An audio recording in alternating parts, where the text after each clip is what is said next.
We had some questions during the role play, and so this is actually when we're going to talk about kind of the process and procedure of kind of going through a typical Pearl session. Kind of give you that background that you didn't have when you did this role play, because we really wanted to kind of focus you on the problem-solving worksheet. And then Stacy's going to kind of help us, excuse me, explore problems versus goals versus solutions in more depth, and then we'll get to practice again. So you should have a green sheet that says checklist for conducting Pearl sessions.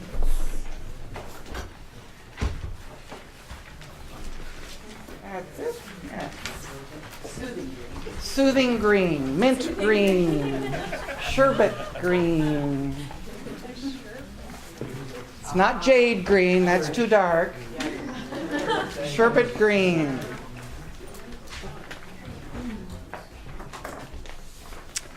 Okay, so this poor worksheet has undergone several revisions, and after Susie and I did the workshop in Cody, Wyoming, we were thinking maybe we need to revise it again, but we're trying to give you a lot of information on one sheet of paper to kind of help give you a framework when you work with clients. And there's a couple of things on here that says first session only, which kind of makes sense. But as Stacy said earlier, most of the sessions are pretty much the same.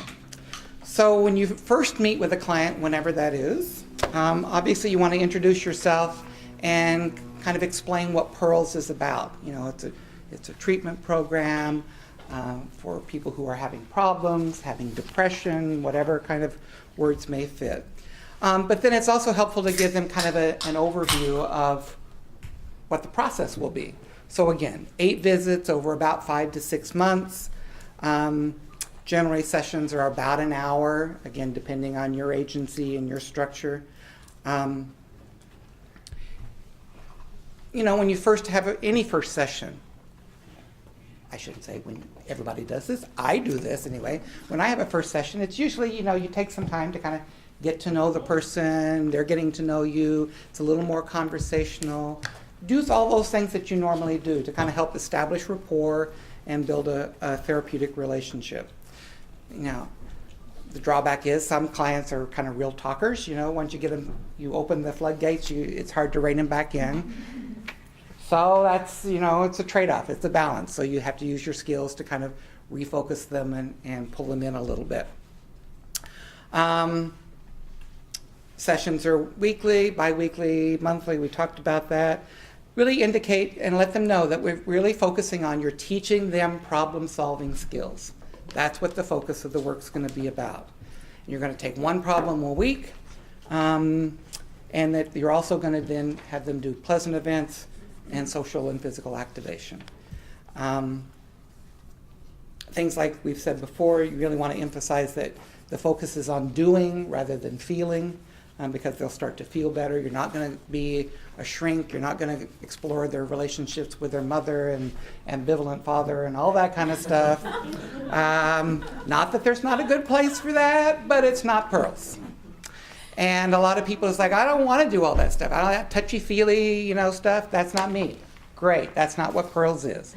We're talking about problems, and we're going to help you deal with problems. Then you administer the PHQ-9.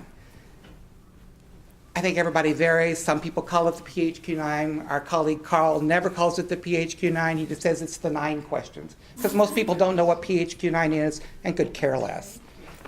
It actually stands, for those of you who are interested, stands for Patient Health Questionnaire. But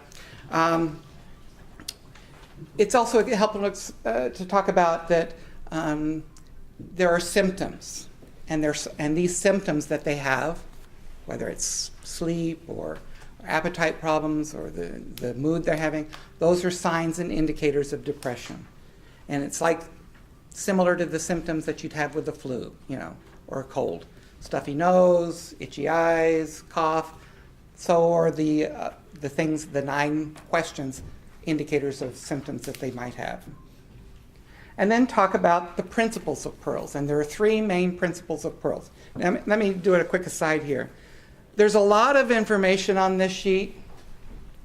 And so when you're going to practice introducing pearls in the next role play, you do not have to read everything that's on this sheet. We do not expect you to read everything that's on this sheet. We're kind of giving you the full meal deal so that you can kind of identify what will work for you. There are certain things that we do think you need to cover. You know, what pearls is, the structure of pearls, the principles of pearls. But find what will work for you, the language that works for you. These are just merely suggestions of things that you would want to cover or how you might talk about it. They're not requirements. But the three principles of pearls, that symptoms are due to depression. There's a link between depression and unsolved problems. And increasing activity helps decrease depression. Those are the three principles. Okay? You can talk about if those things aren't addressed, the vicious downward spiral, and what Pearls is hoping to do is to reverse that trend. Okay? Then next, you would probably want to do a problem list generation. And again, this happens in the first session. If you are Speedy Gonzalez and you get lots of things done over the next couple of weeks, maybe you need to pull the problem list back out and add some more problems. That's fine. Or they may think of things. There's another thing that wasn't on the list that I want to talk about. Great. That's fine. But in that first session, you want to at least get some sense of what some of the issues are that they're dealing with.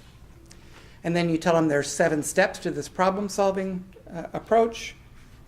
And then we're going to help them do activity scheduling each session. And that's kind of it. That's kind of the overview that you want to give with clients and the tasks that get done. Any questions about that?